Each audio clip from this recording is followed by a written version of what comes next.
un tema que, valga la redundancia, sigue dando que hablar, y es la recaptura de alias Fito. Y para ello nos acompaña el doctor Byron San Miguel Marín, capitán de navío de Estado Mayor Conjunto retirado, doctor en Ciencias de la Educación, diplomado en Política y experto en temas de seguridad. Doctor San Miguel, qué gusto que nos acompañe y volver a verlo después de tanto tiempo. Buenos días y bienvenido. Sí, un gusto saludarle y un gusto estar aquí en WQ Radio. Enhorabuena. El señor del búnker, alias Fito, cayó 2 veces en escondites subterráneos, siguiendo el guión de un capo de telenovela. Así lo reseñan los titulares de prensa. Con la recaptura de alias Fito, ¿llega a su fin el historial delictivo del hombre más peligroso del Ecuador o no? Sí, porque ahora la fuerza pública, el SNAI, van a tomar medidas contundentes. Ya ayer lo anunció el ministro del Interior, que por favor nadie se acerque a la cárcel de Las Rocas, porque los militares y policías que están custodiando la cárcel tienen orden de disparar a aquellas personas que se acerquen a la roca. Entonces se están tomando todas las medidas preventivas, y además va a ser pronto extraditado a los Estados Unidos. Lo tengo con seguridad porque ya los trámites se van a acelerar. Esperamos que los Estados Unidos envíen ya toda la documentación para realizar el proceso de extradición. A propósito del proceso de extradición, que el propio presidente de la República lo ha dicho, estamos listos, ahora la pelota está en la cancha de los Estados Unidos. ¿Qué efecto tendrá esa extradición de alias Fito en el mundo criminal que está operando en el Ecuador? Sí, es una buena pregunta. Mire lo que pasó en Colombia, cuando se iba a producir la extradición de los extraditables, hubo un rechazo de estos grupos delincuenciales donde pusieron bombas por todo lado, en Bogotá, en Medellín, y acá no va a suceder lo mismo porque más o menos les tienen controlados ya con la nueva ley de inteligencia y la otra ley. La fuerza pública más el servicio de inteligencia y el CIES ha actuado muy bien, y creo que se va a neutralizar todos esos eventos, pero ese es un ejemplo muy significativo para los demás delincuentes, porque saben que una vez que puedan ser capturados ya no van a disfrutar en la cárcel como lo han disfrutado. En la cárcel se iban de vacaciones, tenían piscinas, tenían todo, hasta casino. O entraban y salían cuando querían. Entraban y salían y desde ahí dirigían, ellos hasta tenían seguridad. Entonces ahora es un golpe duro porque irán a Estados Unidos, y allá sí las cárceles son... y las cárceles y la justicia son duras, y especialmente, mire lo que le pasó a Leder, a Carlos Leder, tuvo que, para que le rebajen la pena, porque él tenía cadena perpetua, igual que le pueden poner a Fito, porque tiene muchos delitos contra los Estados Unidos, apoyó el cártel, ¿no es cierto?, de Sinaloa, drogas que enviaba a Estados Unidos. Entonces las penas van desde 17 años hasta muchos años, como es cadena perpetua, y entonces este Fito tendrá que ir a hablar allá en los Estados Unidos para que le rebajen la pena. ¿Cómo evalúa lo que ha sido el trabajo para la recaptura de Fito por parte del bloque de seguridad, liderado en este caso por el Ministerio del Interior y por el Gobierno Nacional? Yo quiero felicitar al ministro de Defensa y al ministro del Interior.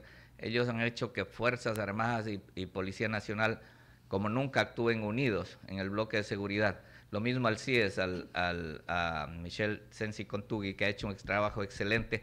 Ya la ley lo permite para interceptar comunicaciones, celulares y también correspondencia, y eso es lo que hicieron. Sin esa ley no se hubiera capturado, porque hubieran tenido que pedir autorización a un juez, a un fiscal, y eso demoraba mucho, y además había fuga de información. Con estas nuevas leyes creo que el presidente acogió lo que pedían Fuerzas Armadas y Policía, van a actuar con fuerza, y una felicitación al mando militar y al mando policial por ese excelente trabajo y la captura del delincuente más peligroso de la historia del Ecuador. Ahora, ¿quiere decir entonces que la recaptura de Fito se demoró más de 1 año precisamente porque no existía esa normativa legal que permita a las fuerzas del orden, a la fuerza militar y a la policial actuar de la forma en que lo han hecho, lo cual les permite lograr la recaptura de Fito? Sí, mire, antes de esta ley, por ejemplo, yo he estado en algunas operaciones, ¿no es cierto?,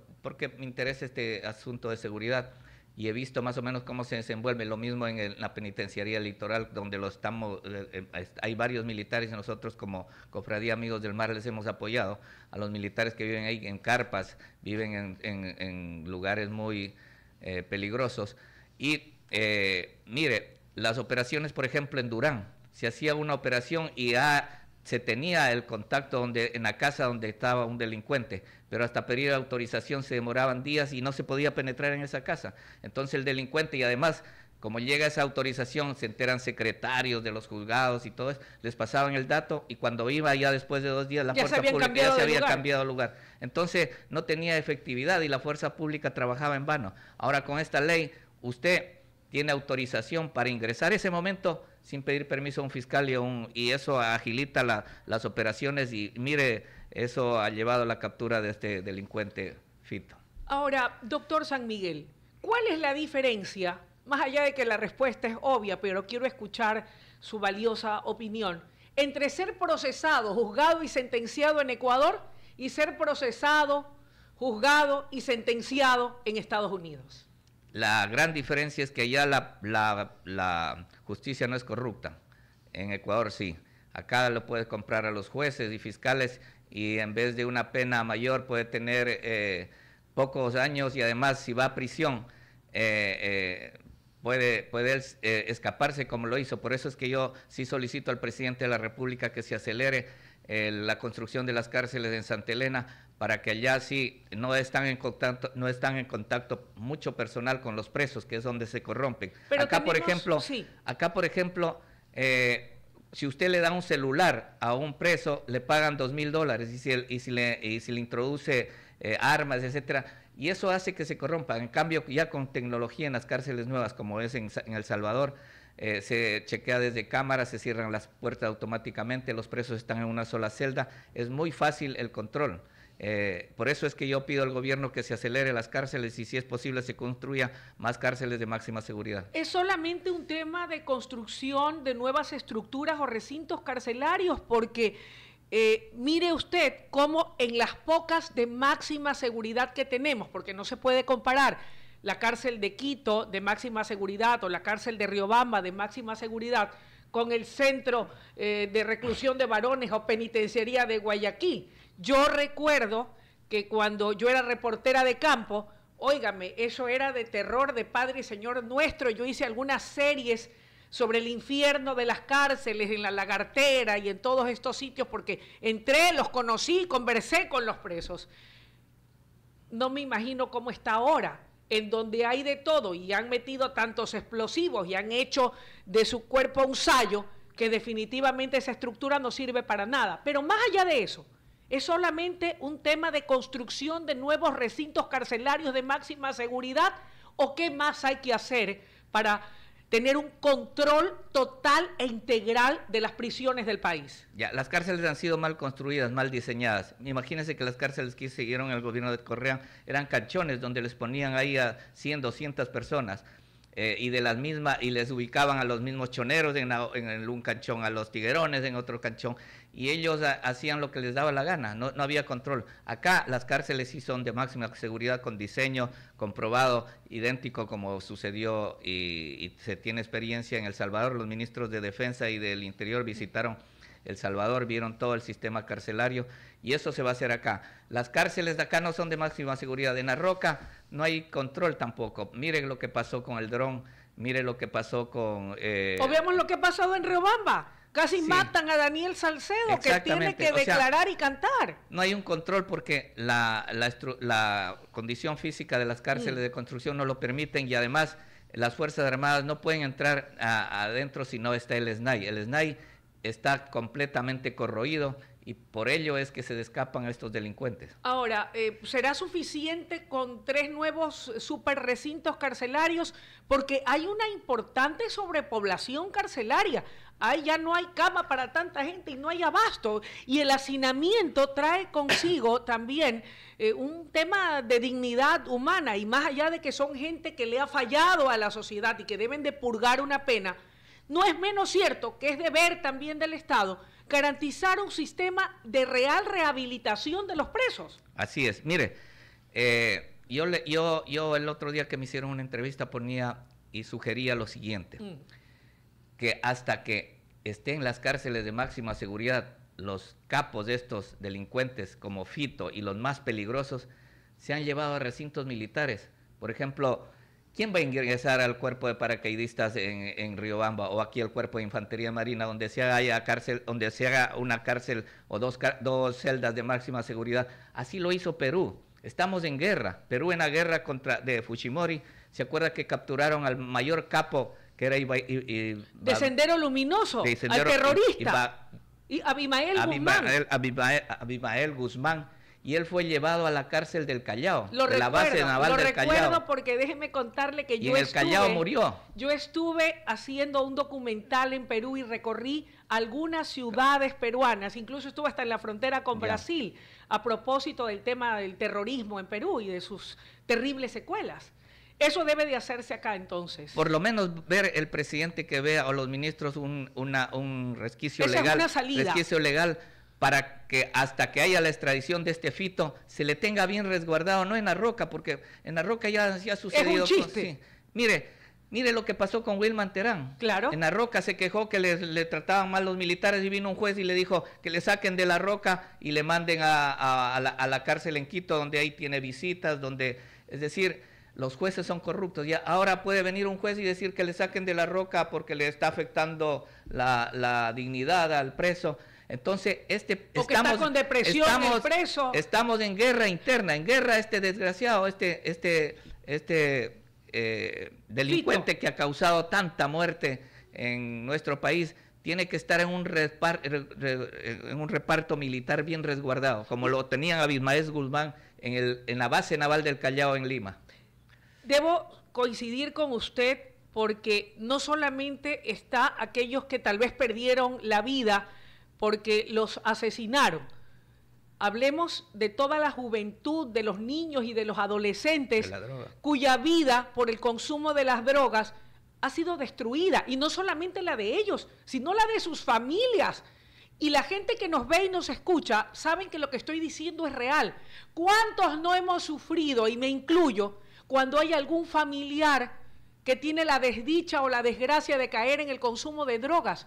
No solamente esa persona sufre, sino que sufre su entorno, sufren sus hijos, sufre su mujer, sufre su familia, sufre su madre. Ahora, en ese contexto, si bien la recaptura de alias Fito es un duro golpe contra el crimen organizado y sobre todo contra la banda que lideraba este capo, como es la banda de los choneros, no es menos cierto que no es la única banda o de los grupos delictivos organizados, estos EDOs que hay en el Ecuador. ¿Cómo más y con qué otras acciones? Porque hemos hablado de cuál es el control que se les debe dar a los que están presos o son recapturados, y ojalá pronto recapturen a Fede. Estamos hablando de los que están libres, delinquiendo y recibiendo órdenes desde dentro de las prisiones y cárceles. ¿Cómo las combatimos? Porque tenemos un conflicto interno armado, porque tenemos las otras medidas que se han dado, en este caso los estados de excepción, porque ahora tenemos nuevas leyes. ¿Cómo controlamos a todo ese gran conglomerado de grupos delictivos que están haciendo de las suyas en el Ecuador? Mire, gracias al presidente que envió las dos leyes, a partir de la publicación en el registro oficial cambió la guerra. Así lo digo, cambió la guerra interna en el Ecuador. La cancha está ahora a nuestro favor. Es que Fuerzas Armadas y Policía con el marco legal anterior estaba maniatado. No podían ni disparar porque tenían que seguir los pasos, ¿no es cierto?, de la ley de uso legítimo de la fuerza, que impide, ¿no es cierto?, al militar desenvolverse bien y después es juzgado cuando hay una muerte, ¿verdad? Entonces el militar y el policía tienen que vender su carro, su casa, pagar un abogado. Entonces ellos no actuaban con fuerza. Ahora tienen el respaldo del presidente, el respaldo de las dos leyes. La guerra cambió. Ya hemos visto cómo los índices de inseguridad están disminuyendo. Yo creo que en los siguientes meses van a disminuir mucho más porque ahora la guerra cambió a partir de estas dos leyes.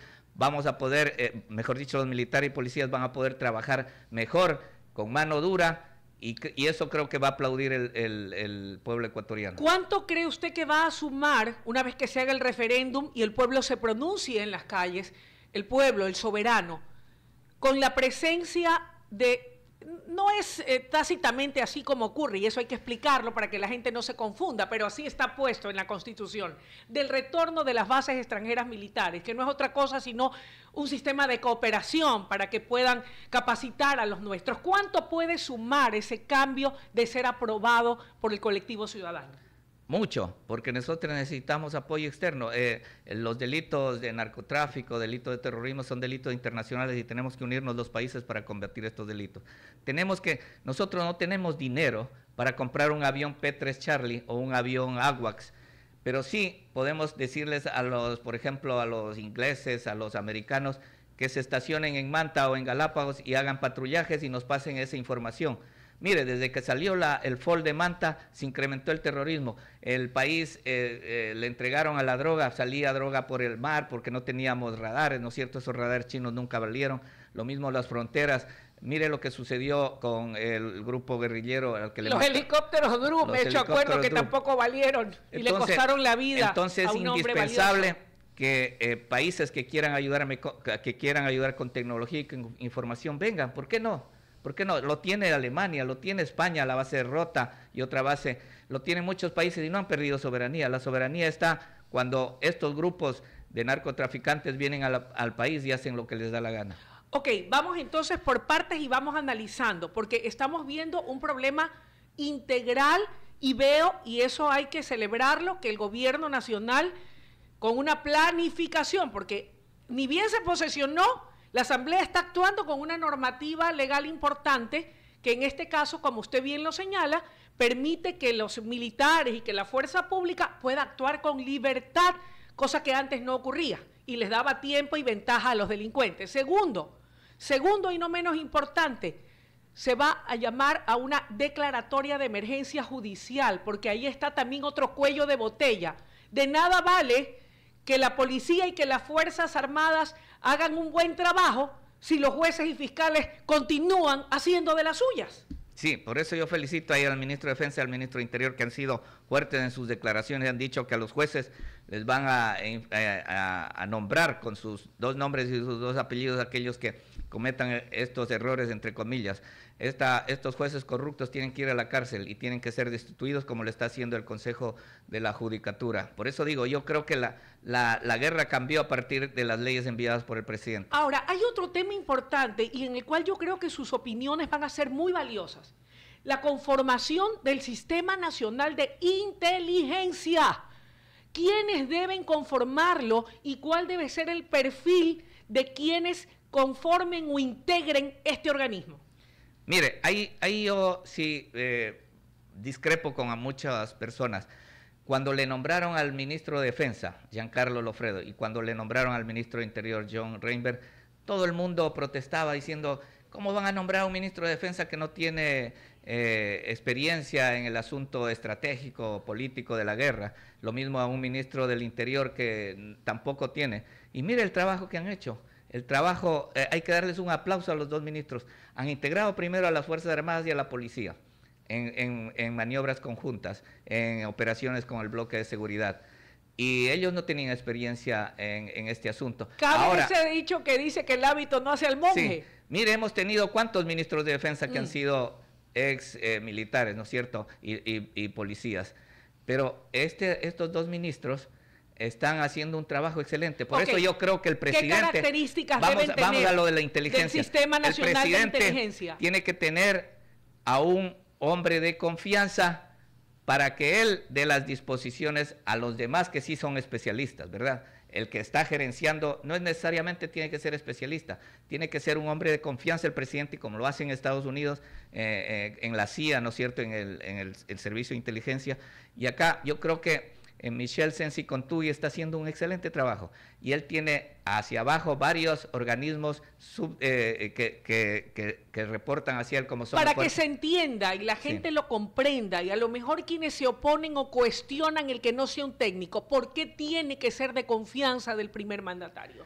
Porque el presidente tiene la confianza de decirle y él de informarle qué es lo que se está haciendo, ¿no es cierto? Estos son asuntos secretísimos del Estado y hacia abajo, ¿no es cierto?, tienen la inteligencia de Fuerzas Armadas, de policía, de la UAFE, de las cárceles, que él le alimentan bien. Están haciendo un trabajo excelente, no les toquemos, eso sí, que vengan y nos den más información los países amigos como Estados Unidos, de la Comunidad Europea. La capacitación va a ser importante. La capacitación y tecnología. Y la formación de la parte estratégica o técnica también es vital. Porque el nivel operativo de inteligencia que hacen Fuerzas Armadas y el nivel táctico que hacen ya en el terreno lo hacen los especialistas en inteligencia. Pero en la cabeza tiene que estar al lado del presidente y tiene que ser un hombre de confianza del presidente. Coincido con usted. En cuanto al nivel de preparación de la parte técnica y el trabajo de inteligencia, el trabajo de investigación,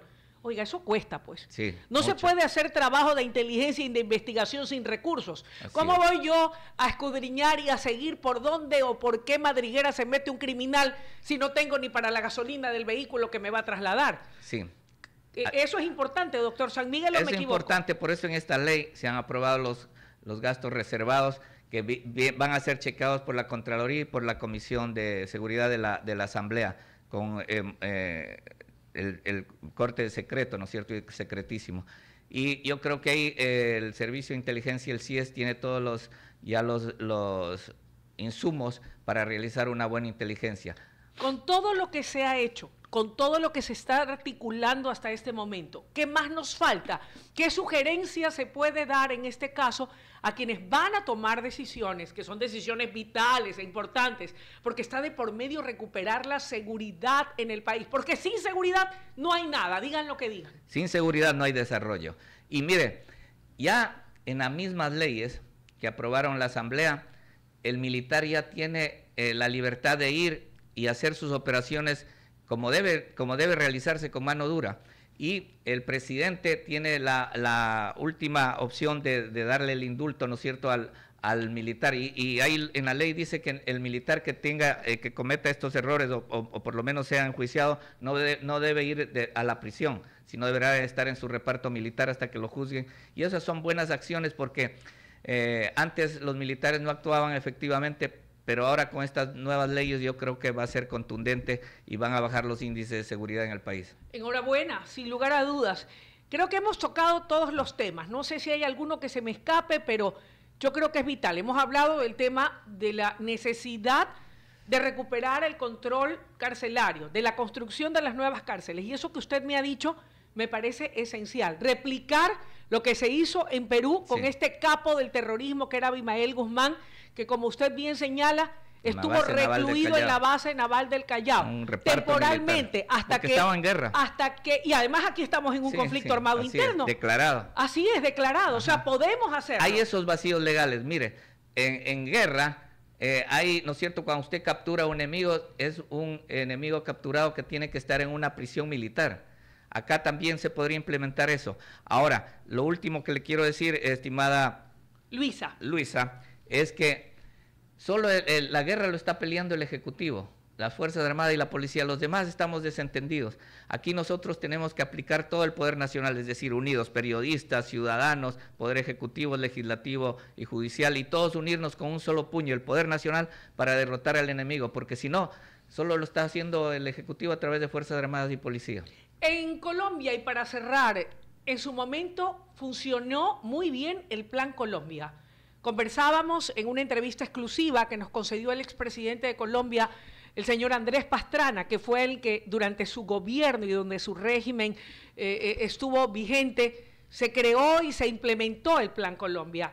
¿Usted cree que podría, obviamente considerando nuestra realidad y nuestras circunstancias, implementarse un Plan Ecuador para que nos dé una mayor fuerza y una mayor fortaleza, valga la redundancia, para poder avanzar en la lucha contra el crimen transnacional? Sí, mire, sin el rimbombante título Plan Ecuador, ya lo está haciendo el presidente Noboa. Hemos firmado convenios con Estados Unidos, él ha viajado a Israel, a España, a Inglaterra, ahora estuvo en China y está nuevamente por España y por Europa. Yo creo que se está trabajando bien en el ámbito internacional y en el ámbito nacional. Los dos ministros están haciendo un excelente trabajo. Yo creo que vamos por buen camino y, como le dije, yo creo que los índices de inseguridad en los próximos meses bajarán. y con ello el riesgo país, la economía... Ha comenzado a bajar. La economía mejorará y lo que siempre sabemos los militares, sin seguridad no hay desarrollo. Lo decíamos aquí. Doctor, gracias por su comparecencia esta mañana, por sus valiosas opiniones, y coincido con usted. Nuevos vientos soplan en el Ecuador. La recaptura del más peligroso delincuente de la historia del Ecuador y su inminente extradición a Estados Unidos nos da la seguridad y la tranquilidad de que vamos por buen camino. Enhorabuena, es lo que el Ecuador necesita. Sin seguridad, ya lo hemos dicho así y sabemos que lo tiene claro el gobierno nacional, no podemos avanzar. Así que enhorabuena que vayamos por esa línea firme, decidida, fuerte en contra del crimen organizado para devolver la paz a los ecuatorianos. Gracias, doctor San Miguel. Gracias, Luisa. Vamos a una breve pausa y cuando volvamos tendremos otra interesante entrevista que usted no puede perderse. Y les anticipo, sigan en nuestra programación porque vamos a tener una sorpresa muy chévere que les va a gustar mucho. Ya volvemos.